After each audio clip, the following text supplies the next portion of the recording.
Esse é o Ancapsu e nós vamos falar sobre a situação na Ucrânia. Hoje, dia 1º de março, são 8 horas da manhã aqui no Rio de Janeiro, 1 hora da tarde lá em Kiev, no momento que eu gravo esse vídeo. E segundo a imprensa russa, de fato, a Ucrânia ontem fez massivos ataques de drones contra várias partes do território russo. Vocês lembram? Ontem a gente falou de uma refinaria atingida, de Tuapse, aqui em Krasnodar, e também São Petersburgo e coisa e tal, mas na verdade teve mais coisa do que isso, teve outros drones que caíram em outros lugares, nós vamos dar uma olhada nisso aqui. E o drone usado aparentemente foi o J-22 de fabricação ucraniana, e tem alguns outros casos que a gente não sabe, que pode ter sido causado pelo drone ucraniano também, ou não tem informações, né? O bombardeio ucraniano à retaguarda russa aqui na área ocupada pelos russos foi muito intenso ontem. Várias posições aqui próximas a Popasna, que é a grande base do grupo Wagner, foram atingidas. Por quê? Porque finalmente parece que o Prigozhin e o exército russo acertaram a questão da munição, então o exército russo mandou munição, os ucranianos atingiram as bases todas ontem. Além disso, teve aqui ataque ao sul de Kherson, em Donetsk, em vários outros lugares aqui na Ucrânia, né? Em Bakhmut, a situação mudou muito pouco de ontem para hoje, o que significa que continua sendo uma situação muito crítica. Os russos estão perto de chegar na O0506, que é a última via de abastecimento ucraniana disponível na região, e aparentemente os ucranianos decidiram lutar pela cidade e mandaram mais reforços para lá, né? A gente não sabe realmente se vai ser efetivo ou não isso daí. Os russos também tentaram ontem um golpe de Estado na Moldova, fizeram uma grande manifestação aqui na Moldova. Lembra que a gente tem essa região aqui separatista, entre aspas, aqui, e estão tentando fazer um golpe ali, né? Curioso que a maior parte das pessoas não falavam moldovo. Moldovo é uma língua, é basicamente a mesma coisa que o romeno, tá? Muito parecida a língua. As pessoas não falavam moldovo, falavam russo, né? Curiosamente. E a China está aproveitando essa confusão toda e começou a usar nomes chineses para algumas cidades em Vladivostok. Olha só, hein? A Rússia vai acabar perdendo Vladivostok. Vamos falar sobre esses e outros assuntos em detalhes. Essas notícias foram sugeridas por Estação Verão, 2 estados em uma moto e várias outras pessoas. Obrigado aí ao pessoal que sugeriu as notícias. Obrigado a você que está assistindo o nosso vídeo. Se você gosta do nosso conteúdo, por favor, deixe o seu like e se inscreva aqui no canal para ajudar a gente a continuar crescendo, né? Pois bem, antes da gente entrar nos assuntos de hoje, deixa eu só falar para vocês que, lembra, alguns dias atrás, houve um ataque por partisãos de Belarus a um avião A-50U, que é um avião de vigilância e monitoramento russo, muito importante, muito caro, e que teria destruído esse avião, né? E agora a gente tem informações, a gente tem imagens da Maxar, que é uma empresa de satélite de alta resolução, que publicou essas imagens aqui para a gente ter uma ideia dos danos. E, infelizmente, parece que não foram danos muito grandes, não. Não dá para saber. Provavelmente o avião está em reparo, mas pela extensão dos danos, é possível que ele possa ser reparado com facilidade. Essa imagem aqui é a imagem original, onde ele ficava originalmente lá no campo próximo a Minsk, né? Na base aérea próxima a Minsk. E essa daqui é a imagem que a gente tem agora. Ele mudou de posição, ele ficava nessa região aqui. Dá para ver que onde ele ficava aqui, ó, é em cima da minha cabeça aqui, não sei se dá para ver esse mouse. Onde ele ficava aqui, tá bem escurecido aqui a região, tem várias marcas aqui. Ele foi movido para esse lado de cá, e aqui tem uma imagem de maior resolução dele agora. Então essa imagem aqui é depois do ataque, e dá para ver que tem várias partes enegrecidas do avião, tá vendo? Tem aqui o próprio radar dele, aqui essa protuberância que ele tem no alto aqui, as asas também, a parte da frente, tá bem escuro aqui, ou seja, que ele sofreu algum dano, ele sofreu, né? Aparentemente teve sim algum incêndio, alguma coisa aqui. Agora, se foi um dano capaz de tirar ele de operação definitivamente, não dá para saber por essas imagens, porque ele continua aparentemente inteiro, tá um pedaço só. Então provavelmente pode ser reparado, né? De qualquer forma, dependendo dos danos, ele vai ficar aí algumas semanas ainda antes de poder ser usado novamente, né? Bom, a Rússia então está acusando a Ucrânia de tentar ataques com drones em várias localidades da Rússia. A gente falou sobre isso ontem, a gente falou que tinha um ataque aqui em Tuapse, aqui no sul de Krasnodar, né, que é aqui na Rússia, e a gente não sabia como que foi feito, quem que fez, se foi partisão russo, se foi ucraniano. Segundo os russos estão dizendo, foi ucraniano sim. Eles estão acusando a Ucrânia de tentar ataques terroristas com drones, né? Eles consideram que os ataques que eles fizeram também foram terroristas contra a Ucrânia, que eles fazem todos os dias. Não sei, né? Mas o fato é que a gente tem algumas informações. Essa daqui é a imagem lá da refinaria de Tuap, então dá para ver que houve um dano significativo, dá para ver muita tubulação aqui destruída. Certamente houve aqui um dano grande na refinaria que foi atingida ontem pelo drone, né? Alguns tanques queimados aqui, muito ferro retorcido, parece que pelo menos um tanque incendiou, tá vendo? Isso aqui parece restos de um tanque de combustível que teria pegado fogo, né?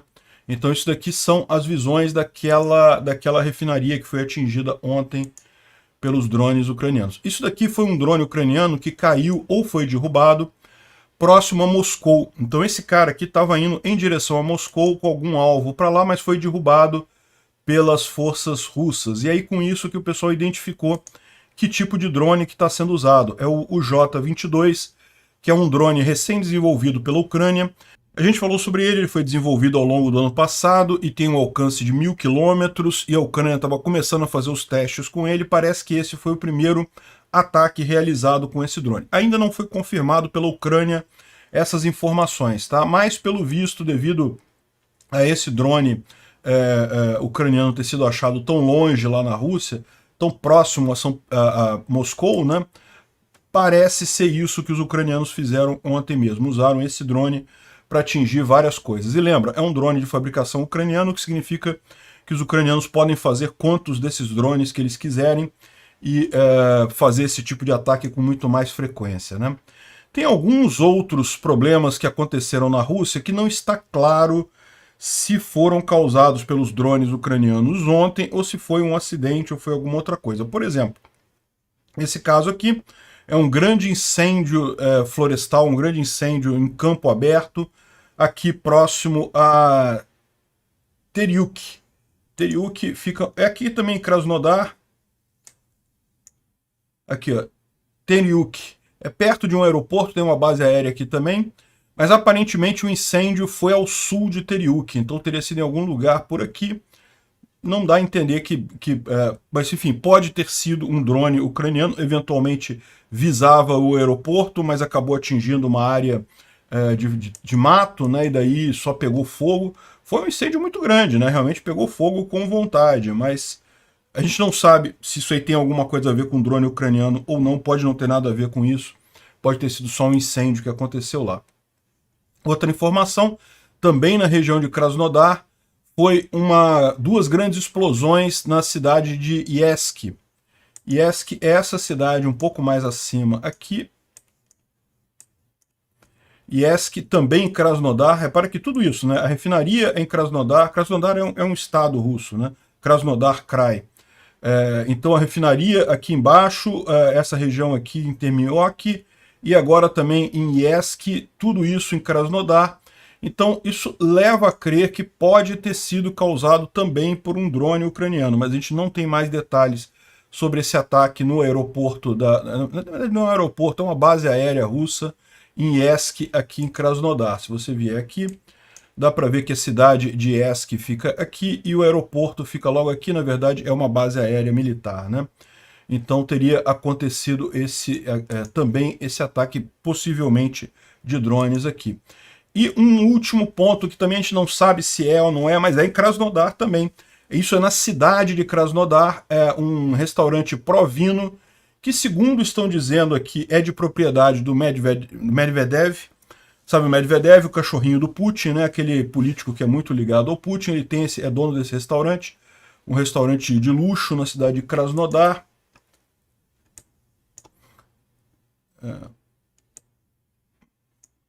Krasnodar é essa cidade aqui, de novo, na mesma região. Repara a quantidade de coisa nessa região que pegou fogo ontem, né?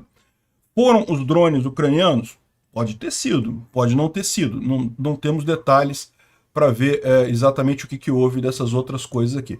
O que a gente sabe que foi a refinaria. De fato, a refinaria, tudo indica que foram drones, e também esse aqui tem em direção a Moscou, em São Petersburgo, então, ou seja, teve mais coisas ali, né?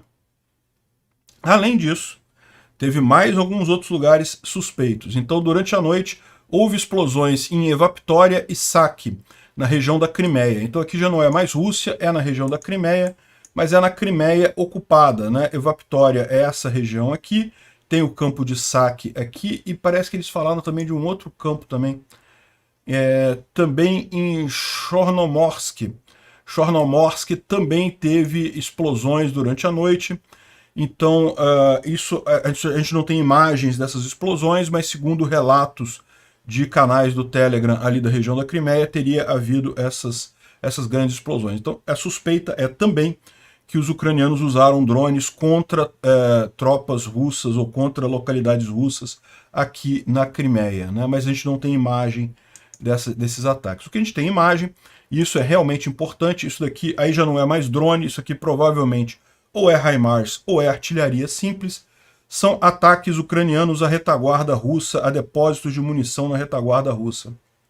Aqui, portanto, na margem esquerda de Kherson, então a gente está imaginando que alguma coisa bem aqui, ó, em Olesk, ou talvez mais para cá um pouco no Poço de Areia, né? Enfim, aqui na margem esquerda alguma coisa pegou fogo de forma muito grande. Aqui dá para ver as nuvens enormes, visíveis no horizonte, né, a partir de Kherson. Então dá para ver que foi uma explosão grande aqui, provavelmente algum depósito de munição russo naquela região, que foi atingido por HIMARS ucranianos. Isso aqui é o mais provável nesse caso aqui, né? Mas não foi o único. Tem aqui também em Donetsk, essa grande cidade ucraniana que está ocupada pelos russos desde 2014, né? Era uma cidade grande ucraniana. Hoje em dia quase ninguém mora aqui porque as pessoas fugiram, mas teve mais uma explosão grande aqui que aparentemente foi algum depósito de munição ali, né? Vamos ouvir aqui. Bom, o pessoal assustado aí com a explosão lá do depósito, né? E também teve a explosão de um depósito de munição em Kadivka. Kadivka fica mais para cá, e aparentemente foi justamente um depósito de munição nessa região que explodiu, e dá para ver a detonação da munição. Eu vou tocar aqui para vocês.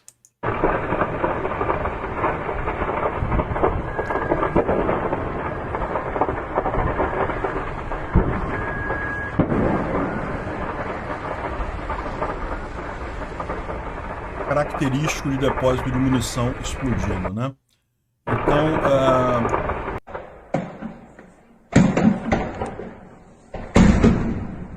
ainda dá para ver aqui as explosões secundárias, e justamente aqui em Kadivka, o local onde aconteceu esse ataque ucraniano, né?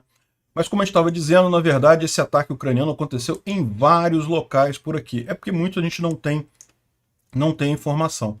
Além aqui de Kadivka, a gente sabe que Popasna foi atingida, Permovaisk, várias cidades aqui que são usadas como base do grupo Wagner, né? Lembra, Popasna é a principal base do grupo Wagner nessa região, daqui que eles lançam e suportam o ataque a Bakhmut. E como a gente sabe que o grupo Wagner está para receber mais munição, os ucranianos já se prepararam, já deram uma limpada na munição aqui, antes até de chegar na linha de frente. Isso quer dizer que o Wagner vai ficar sem munição? É lógico que não. Todo trabalho desse tipo visa você mitigar a coisa, diminuir a quantidade de munição que eles vão receber. De qualquer forma, já vai dificultar um pouco mais para o pessoal do Wagner, né? Enfim, depois a gente vai falar aqui de Bakhmut. Em si, a situação em Bakhmut é complicada neste momento. Mas antes disso, vamos lembrar que a artilharia de longo alcance ucraniana atingiu 9 áreas de concentração de pessoal, 2 posições de mísseis antiaéreos e também um depósito de munição das forças russas, né? Então também teve aquele grande depósito ali em Kadivka destruído. Aqui é Vuhledar, os russos estão em mais uma operação de eliminação de minas ucranianas, então eles jogam o tanque em cima da mina ucraniana para destruir a mina ucraniana, e continuam morrendo de forma meio insistente no mesmo lugar. Parece que hoje cedo eles lançaram mais uma grande ofensiva ali na região de Vuhledar. Isso aqui já é de ontem, tá? Mas hoje cedo parece que teve mais uma grande ofensiva na região de Vuhledar, inclusive com o uso de aviões, então isso é uma novidade. Os russos lançaram a força aérea aqui na região de Vuhledar também. Aparentemente estão tentando aqui uma última vez tomar Vuhledar. Certamente a briga está intensa lá. A gente vai ter detalhes dessa operação russa amanhã, mas muito provavelmente, como os ucranianos já estão com todas as posições ali fortificadas, com tudo minado em torno, não deve ter sucesso também, como todas as outras anteriores não tiveram, né? Vuhledar é uma cidade muito difícil de ser tomada, a gente já explicou por quê. É o mesmo caso de Avdiivka, aqui também muito difícil de ser tomada, cidade numa posição mais alta, com prédios altos, e não tem muito abrigo no entorno da cidade, então as tropas acabam expostas ali na região na hora de tentar um ataque. Ontem também teve tentativa de avanço em Avdiivka, enfim, mas a situação, como era de se esperar, mas a situação, como era de se esperar, é muito crítica mesmo aqui em Bakhmut, né? Em Bakhmut, essa daqui é uma visão local da O0506, que é a última estrada que os ucranianos têm relativamente livre, mas você já pode ver prédios pegando fogo, carros que foram atingidos aqui, ou seja, já está muito difícil você ter realmente, já não está uma estrada totalmente limpa para passar, já tem alguma dificuldade, né? Então, se você olhar aqui como é que está a situação em Bakhmut, os russos avançaram um pouco mais aqui além de Yahidne e já estão chegando aqui próximos a 0506, que é essa estrada que a gente mencionou. Eles ainda não cortaram a estrada ainda está sendo usada pelos ucranianos, mas eles estão próximos de forma que eles podem usar fogo de munição aqui, né? Os ucranianos também têm a alternativa da N-32 que passa aqui por baixo e que eles conseguiram afastar os russos um tanto aqui, de forma que está mais difícil para os russos impedirem o acesso por aqui. Mas, de qualquer forma, também já está tendo batalhas em vários pontos aqui, né? Pela situação que eu estou vendo, como os contra-ataques ucranianos conseguiram até uma folga, né? Como vocês podem ver, de fato, de ontem para hoje, parece que não teve nenhum grande avanço. Essa situação aqui já era a situação de ontem aqui na região. Os contra-ataques ucranianos têm conseguido conter esse avanço russo, mas não muita coisa. Então, o mais provável é que os ucranianos estejam preparando a saída daqui. Mas, de novo, né, você tem aqui informações dissonantes, né? A Hanna Maliar, que é a vice-ministra de defesa ucraniana, ela deu uma entrevista ontem para a rede de televisão lá na Ucrânia e disse que a situação é difícil em Bakhmut, reforços foram enviados para lá. A decisão de manter a cidade é uma decisão estratégica, não política, né? E você vê aqui várias pessoas criticando isso, né? Por quê? Porque, como eu falei para vocês, Bakhmut não é uma cidade muito estratégica de fato, e o grande temor dos ocidentais, do pessoal do Ocidente, é que os ucranianos acabem jogando muito reforço aqui, o que comprometeria a contraofensiva que eles vão fazer agora na primavera ou no verão, então acabem usando essas reservas para manter Bakhmut, o que absolutamente não ajuda em nada, né? Então, isso foi o que foi dito ontem na televisão. Agora, tem posições diferentes sobre isso. Algumas pessoas estão dizendo que ela falou isso na televisão exatamente para manter a moral dos soldados que ainda estão em Bakhmut, para manter ainda o ímpeto vivo dos ucranianos lá, porque, lógico, se ela fala, não, estamos mesmo recuando de Bakhmut, aí que incentivo que o cara que está lá em Bakhmut lutando vai ter, né? E esse tipo de programa acaba sendo reproduzido, acaba sendo transmitido para toda a Ucrânia, então talvez seja o que ela falou aqui seja mais informação ou desinformação do que qualquer outra coisa, não uma decisão dos ucranianos. Eu acho que a hora agora é de recuar, abandonar Bakhmut, né? Enfim, mas tem gente que pensa diferente. Por exemplo, o Bruno Maçãs, ele fez uma thread no Twitter falando que,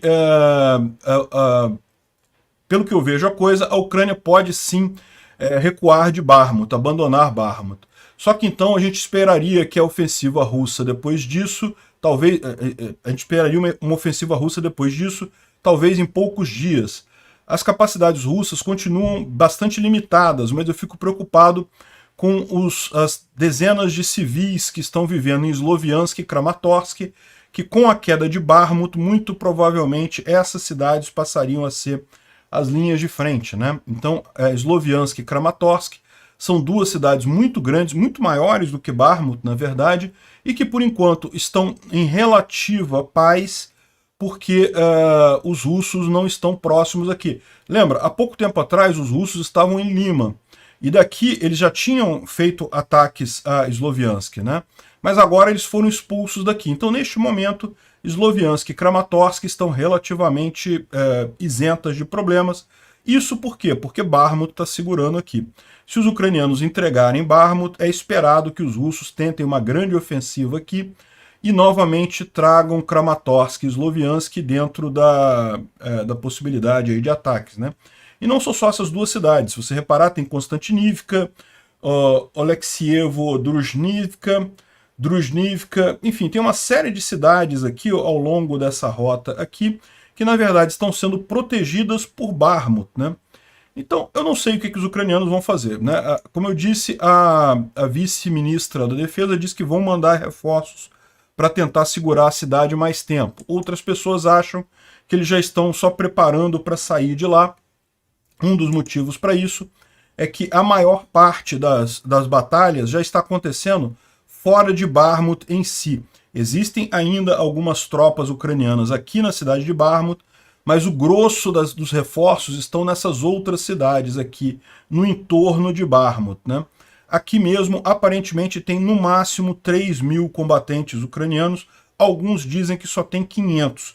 Ou seja, se for verdade isso, é um fato que a Ucrânia já saiu de Bakhmut, já saiu desse caldeirão que está aqui, e vai tentar fazer a defesa na linha seguinte, em Chassiv Yar e essas outras cidades aqui próximas, né? É o mais recomendado, de fato, para segurar os russos aqui. Bom, vamos dar uma olhada na linha de frente, o que teve de mudança aqui, seguindo na thread do Defmon. Ele fez um mapa curioso aqui, realmente, dos avanços russos e ucranianos neste ano de 2023. Então dá para ver que, de fato, durante o inverno, né, em janeiro e fevereiro desse ano, os russos andaram bem mais que os ucranianos, né? Essas áreas vermelhas aqui são as áreas que os russos avançaram em relação ao final do ano passado, e as áreas em azul foram as áreas que os ucranianos avançaram. Houve alguns poucos avanços ucranianos, deixa eu tirar minha cara daqui para... Houve alguns poucos avanços ucranianos, mas foi realmente coisa pequena, né? E dá para ver claramente que os russos avançaram significativamente aqui em Bakhmut, né? Tomaram Soledar, tomaram essa região toda aqui, fizeram de fato o cerco a Bakhmut, pioraram a situação aqui próximo a Kreminá, né? Os ucranianos estavam mais avançados em relação a Kreminá. Agora, é o que eu falo para vocês, isso daqui foi a grande ofensiva russa de inverno. Eles estavam prometendo uma mega ofensiva. Se isso daqui foi a mega ofensiva deles do inverno, meu amigo, então pronto, o caminho está aberto para os ucranianos fazerem a contraofensiva agora na primavera e realmente retomarem muita coisa. O grande risco é se realmente essa ofensiva russa fosse muito forte no inverno e conseguisse, de fato, retomar muito território aqui na Ucrânia, né? Não foi o que aconteceu, então está tudo preparado aí para a contraofensiva ucraniana, que deve acontecer em algum momento na primavera, né? Primavera ou verão. A primeira coisa que ele fala aqui é a questão do clima, né? Que a gente já está no degelo, já as temperaturas já estão começando a subir, já estão ficando positivas em parte do dia, com isso começou o degelo da primavera, e vocês sabem, isso significa muita lama na Ucrânia, né? E isso é um outro problema que preocupa ali na região de Bakhmut. Por quê? Porque se você olhar aqui, Bakhmut tem essas duas grandes vias aqui, a N32 e a O0506, mas ele tem um monte de estradinhas de terra que passam por aqui. O problema é, com essa temporada da lama, essas estradinhas de terra estão intransitáveis nesse momento. Então ele só pode contar mesmo, neste momento, com a N32 e a O0506. E você viu, ambas já estão sendo ameaçadas por fogo russo. Então já é realmente uma situação bastante crítica para os ucranianos que ainda estão em Bakhmut, né? Não são muitos. Ele fala aqui sobre a região norte, sobre norte de Luhansk, tentando aqui, os russos tentaram avançar aqui em Kremná, em Dibrova. Repara como é que ele está ajustando o mapa dele, está chegando naquilo que eu falei, os ucranianos estão mais perto de Kremná por aqui. Dibrova também está na mão dos ucranianos. Mas enfim, os russos estão tentando avançar por aqui, mas não conseguem, foram contidos pelos ucranianos nessa região. O problema maior aqui é no norte de Bakhmut. Não houve grande avanço aqui em direção a Siversk, mas houve avanço em direção aqui a fechar o cerco sobre Bakhmut. Então os russos que já tomaram Yardne e Berivka. Yardne, na verdade, segundo os ucranianos dizem, ainda tem uma parte da cidade que está com os ucranianos, eles ainda estão brigando aqui, mas os russos conseguiram avançar a partir de Berivka e atingiram essas colinas mais ao norte aqui. Esse aqui é relativamente mais alto nessa região aqui entre os dois reservatórios, está vendo pertinho aqui do meu corpo aqui, e com isso eles têm poder de fogo sobre a estrada O0506 que passa logo aqui embaixo. Então isso realmente é preocupante, essa situação. Os ucranianos não têm mais nenhuma via, digamos, limpa para fugir da cidade, para abastecer e para um eventual recuo da cidade, né? Mas o que parece estar acontecendo é aquilo que eu mencionei, os ucranianos já estão fazendo essa evacuação da cidade, né? Repara como é que aqui no mapa dele já mostra que já está, a linha de frente já está no rio Bakhmutivka, e esse rio é o rio que corta Bakhmut, e a parte leste da cidade já havia sido entregue pelos ucranianos. Os ucranianos dizem que ainda estão lutando aqui, tá? Mas deve ser pouca gente que restou desse lado de cá. O grosso dos ucranianos está aqui e está planejando já a retirada. É o que eu acredito que esteja acontecendo, mas vamos ver. De repente eles vão mandar reforços, vão fazer contra-ataques ali naquela região, né? Aqui uma visão completa de Bakhmut, dá para ver que realmente a situação é bastante crítica neste momento aqui. Mais para baixo, próximo a Donetsk, que também tentaram avançar em vários lugares aqui, mas não teve nenhum grande avanço, né? O único lugar que eles tiveram algum sucesso foi Kamianka, aqui próximo a Avdiivka, então eles conseguiram avançar alguma coisa aqui dessa vez, mas não foi nada significativo. Avdiivka, tal como Bakhmut e como Vuhledar, são cidades muito difíceis de serem tomadas, tem prédios altos e coisa e tal, e os russos, lógico, ao invés de tentar tomar a cidade diretamente, eles estão tentando fazer um cerco à cidade, né?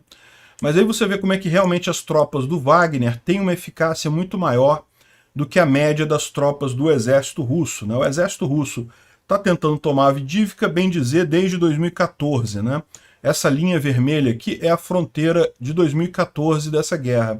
Então, desde aquela época que eles estão tentando tomar Avdiivka e não conseguiram chegar nem perto do cerco que o Wagner conseguiu aqui em Bakhmut em relativamente pouco tempo, né? E Vuhledar da mesma forma, vamos ver qual é o resultado do ataque de hoje. É lógico, os russos querem muito tomar Vuhledar, consideram Vuhledar absolutamente essencial, e de fato Vuhledar em termos estratégicos é muito mais importante do que Bakhmut. Não sabemos ainda o resultado de hoje, né?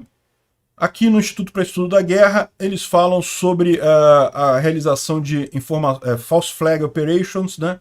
Eles estão dizendo aqui que a Ucrânia parece que vai usar armas químicas contra a Transnistria e coisa e tal. E estão falando muito da Transnistria. A gente vai falar sobre isso daqui a pouquinho. Ontem a gente explicou por que provavelmente os russos estão querendo levantar esse troço, né? A questão da munição soviética.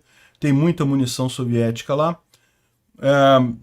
Eles falam aqui sobre o FSB assumir toda a fronteira entre a Rússia e a Ucrânia, então o FSB agora virou guarda de fronteira entre os países. E fala também sobre o Lukashenko, que é o presidente de Belarus, que viajou para a China e está negociando com a China, e isso pode ser uma operação russa para tentar contornar sanções e coisa e tal. O Lukashenko pode ter ido passar algum recado do Putin lá para o Xi Jinping. É uma possibilidade que eles estão levantando aqui, né? Mas como eu falei para vocês, acho muito pouco provável que a Rússia de fato, que a China de fato ajude a Rússia, né? E Belarus também quer mais ele se aproximar da China para se salvar da Rússia do que qualquer outra coisa. A Rússia está afundando ninguém quer ficar perto nesse momento, né? Segundo estão dizendo aqui, existe um grande planejamento de ataque aéreo russo sendo preparado, né? Aviões estão sendo equipados com mísseis, os navios da frota do Mar Negro estão no ar. Enfim, estão preparando algum grande ataque. Pode ser hoje ainda, pode ser amanhã, pode ser daqui a 2 ou 3 dias. A gente não sabe, é possível que os russos façam mais um daqueles ataques visando a infraestrutura ucraniana, ou talvez até alguma coisa pior, né? Outro rumor que está circulando é que o Kadyrov está hospitalizado, ele estaria com uma falência renal. Olha, tomara que sim, né? E o Prigozhin está sendo afastado pelo Kremlin, ou seja, parece que o Putin realmente afastou esse pessoal. O problema é que o Prigozhin continua avançando. O exército do Prigozhin, o Wagner, continua avançando em Bakhmut. Enquanto isso acontecer, o Putin não tem sossego, né? Porque por mais que ele tente calar a voz do Prigozhin na imprensa russa, a informação descentralizada e distribuída atua lá também. Os bloggers militares russos estão passando essas informações para o pessoal de lá, né? Enfim, quem vai se levantar para tirar o Putin lá da Rússia? Eu fico satisfeito que não seja o Prigozhin e o Kadyrov, tá? Esses dois são malucos, é melhor mesmo que não seja nenhum desses dois. Ontem aconteceu um grande protesto lá na Moldávia, um monte de gente protestando a favor dos russos e coisa e tal, dizendo que são contrários ao governo da Moldova, que está entregando o país para os europeus. E sabe aquelas propagandas russas absurdas e coisa e tal, que o pessoal repete por aí de vez em quando? Então, exatamente, né? Um monte de, ou de agente russo, ou de pessoas iludidas aí pela propaganda russa. O protesto foi contido pela polícia. Dá para ver que a maior parte das pessoas está ali vendo o que está acontecendo, né? Só está ali vendo o que está acontecendo. Quem está protestando mesmo é uma meia dúzia de velhote aqui e a polícia tratando deles. O resto está todo mundo só olhando o que está acontecendo ali, né? E o curioso dessa história aqui, tem vários vídeos disso daí, o curioso é esse rapaz, que é um dos rapazes que estava lá protestando a favor da Rússia, e a repórter pergunta alguma coisa em moldávio, né, para ele. É a língua da Moldávia, apesar de que o moldavo é basicamente a mesma coisa que o romeno, eles renomearam o romeno para moldavo só para dar dizer que tem uma língua própria, coisa e tal, mas é basicamente a mesma coisa que o romeno, são inteligíveis, mutuamente inteligíveis, então pode ser mais como um dialeto, né? Enfim, perguntaram para o rapaz, eu não sou daqui não, eu sou da Rússia, eu vim da Rússia. E isso daí dá uma ideia para você do tipo de coisa que está acontecendo ali. Segundo dizem os ucranianos, é muito parecido com o que os russos fizeram ali na região de Donbás. Pegaram ali, sempre tem uma meia dúzia de insatisfeitos ali que queriam a separação, né, que queriam a volta para a União Soviética e coisa e tal. E aí fizeram um monte de protestos desse tipo lá em 2014 e, justificando a proteção dessas pessoas, os russos invadiram o Donbás lá em 2014, dizendo que era uma república separatista e coisa e tal. Não tinha nada, tinha meia dúzia de velho e russo infiltrado querendo protestar contra o país, né? Enfim, estão fazendo isso na Moldávia agora. O que vai ser isso? Vai ter golpe na Moldávia? Vai acontecer alguma coisa? Eu acho pouco provável. Eu acho que não teria isso. É mais uma distração que os russos estão fazendo, essa confusão toda aí. Mas a gente explicou ontem que existe um ponto sensível nessa história toda, que a Transnistria, essa região, entre aspas, separatista da Moldávia, ela tem o maior depósito de munição da era soviética do mundo, mesmo mais do que da Ucrânia e mais do que a Rússia. Talvez a Rússia tenha mais contando os depósitos lá da Sibéria, mas na região aqui da Europa é o maior depósito de munição da era soviética, está aqui. Então tem muita gente querendo botar a mão nesse depósito de munição, porque tanto a Rússia quanto a Ucrânia estão com pouca munição soviética, né? A produção desse tipo de munição não existe mais, ou é muito pequena, né? A Europa, os países da Europa que apoiam a Ucrânia estão retomando a produção de munição soviética, mas ainda assim é uma coisa sensível isso daí, né? A primeira bateria Patriot deve ser instalada muito em breve na Ucrânia. Aparentemente o treinamento do pessoal já acabou, eles já estão planejando a instalação dessa bateria Patriot. É lógico, Eles não vão falar aonde ela vai ser instalada, por motivos óbvios, por motivos de segredo de Estado. Deve ser em alguma região próxima a Kiev, para proteger Kiev. Mas, segundo os Estados Unidos estão dizendo, já 4.000 ucranianos foram treinados no uso da bateria antiaérea Patriot, e agora eles já estão no planejamento da instalação da bateria. Muito em breve já vamos ter aí essa bateria instalada na região ali da Ucrânia, né? E ontem a Rheinmetall, que é uma grande fabricante de armamentos na Alemanha, disse que, numa entrevista, que a Ucrânia recebeu os sistemas Skynex e Skyranger, que são sistemas de defesa antiaérea alemãos, né, e dizem que são muito eficientes e baseados em inteligência. Olha só como é que funciona a coisa, realmente bem interessante. Você tem... Deixa eu tirar minha cabeça daqui. Você tem o lançador do obus, né, da cápsula. Essa cápsula tem submunições, então ela sai girando ali do coisa, e ela tem uma detonação por tempo que é calculada pela unidade de controle que fica aqui. Então eles estão detectando, estão fazendo rastreamento do míssil que está vindo, né? Então lançam essa cápsula aqui, lançam o projétil, e daí a unidade faz a conta para disparar exatamente no momento certo, dispara e joga milhares de subprojéteis, submunições aqui para tentar derrubar o míssil ou o que quer que seja que esteja vindo, né?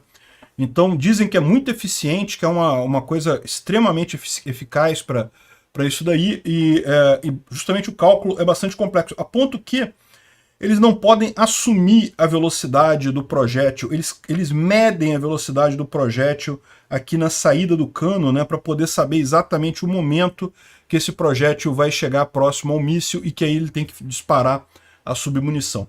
Eu não sei se essa submunição, no momento que ela passa por aqui, ela já é programada com o tempo que ela vai ter que explodir, ou se ela recebe uma ordem da unidade de fogo. Provavelmente, no que ela passa aqui, ela já recebe a informação de quanto tempo ela vai ter até explodir, e daí ela não precisa encostar em nada, ela explode no ar, jogando as submunições e atingindo o míssil, né? Bem interessante esse sistema, segundo diz a Rheinmetall, a Ucrânia já recebeu ele, né? A Rússia continua seu fracasso econômico, tem um navio com 2 milhões de barris de diesel russo, que está parado no meio do mar porque ninguém quer comprar o diesel russo. Olha a situação, né? O que eu falo para vocês, o pessoal falou assim, não, mas a Índia vai comprar da Rússia, a China vai comprar da Rússia. Não necessariamente, cara. É muito menos do que a Rússia tinha de cliente cativo ali na Europa. Pode vender alguma coisa para a Rússia, alguma coisa para a China, alguma coisa para a Índia? Sim, pode vender alguma coisa para esses países. Até para o Brasil, né? Andaram comprando aí diesel para o Brasil. Mas o fato é muito menos do que a Rússia tinha antes de cliente que a Europa. A degradação econômica russa já é visível com essas sanções. A ponto de que a China começou a usar em mapas internos da China, mudou alguns nomes de cidades ali no extremo oeste, né, na região ali da fronteira entre a Rússia e a China. Você sabe, essa região toda já foi China, né? Essa região aqui que hoje a gente conhece como Vladivostok, né, que era a Manchúria, né? Essa região toda aqui, ela era uma região da China, que durante a guerra foi conquistada pelo Japão, e aí depois a Rússia, né, que era dos aliados, conquistou toda essa parte aqui novamente. Então, embora essa região não exista nenhum questionamento oficial da China quanto à propriedade ali, ou quanto à soberania nessa região, a China tem mudado os mapas, incluído nomes chineses nessa região aqui, ó. É a Manchúria, tá vendo? Essa região toda aqui que hoje a gente conhece como Vladivostok, né? E isso mostra a situação complicada para os russos, né? Os russos estão se destruindo numa guerra lá contra a Ucrânia, do outro lado os chineses começam a olhar e falar, já que não tem nenhum exército do lado de lá mesmo, né? Então, segundo as diretrizes de Beijing, as novas diretrizes de Beijing, Vladivostok novamente será chamado Haishenwai, e a ilha de Sakhalin será chamada Kuyedal. e Stanovoy Range vai ser chamado novamente Alter Xinhan Range em chinês.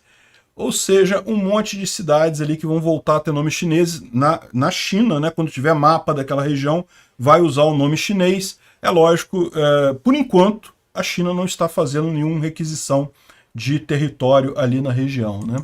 Seria realmente engraçado, a Rússia vai acabar terminando menor essa guerra, porque a verdade é a seguinte, para pensar, se a Rússia perde na Ucrânia e a China invade a Rússia, você acha que o Ocidente iria defender a Rússia neste momento, depois que ela acabou de fazer uma agressão? E por outro lado, o Xi Jinping está apertado porque ele não consegue invadir Taiwan, pode ser um grande boost de popularidade para ele invadir Haichuan, né, que é o nome de Vladivostok, né? Pode acabar sendo muito ruim isso para a Rússia. Obrigado por assistir o vídeo até o final.